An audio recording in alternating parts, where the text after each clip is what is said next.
Hi, my name is Jesse Shale, and I'm the head football coach here at Miami Christian School in Miami, Florida. Let's talk a little bit about the basic penalties in football.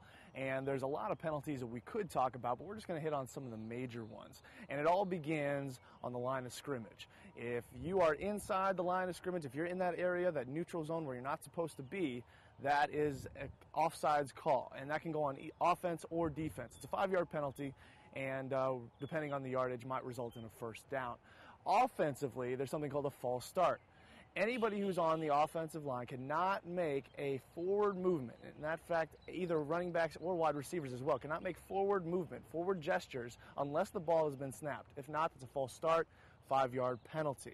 Continuing with the offense, there's also something called holding, and that's a more serious offense in which you would get a 10-yard penalty. That's where you grasp the defense at any time, whether in their jersey, their shoulder pads, or whatever.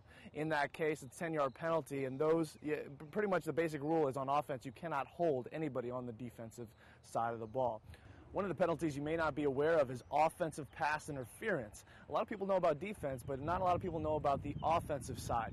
And that says that basically when you have a pass going on, an offensive player cannot interfere with the defense in any way, whether it's a good pass or a bad pass. That defender is just as right to his position.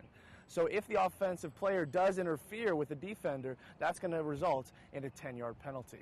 Another one you probably see a lot on television is intentional grounding. That's where the quarterback, maybe because of pressure that's been put on him by the defense, decides that he's just going to throw the ball into the ground instead of losing yards. Well, in that case, it depends on the level you're at, but you not only lose the down, but in some cases you also lose yardage as well, up to 10 yards.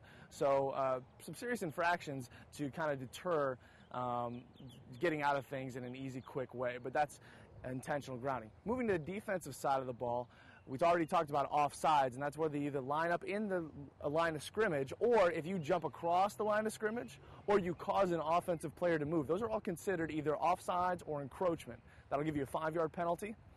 Also on the defensive side of the ball, defensive pass interference. And the penalty for this also determines on the level. Okay? In the professional level, it's usually the spot of the foul. In the college and high school level, it's usually a 15-yard penalty with an automatic first down. These are some of the basic penalties that you might see when you're watching football.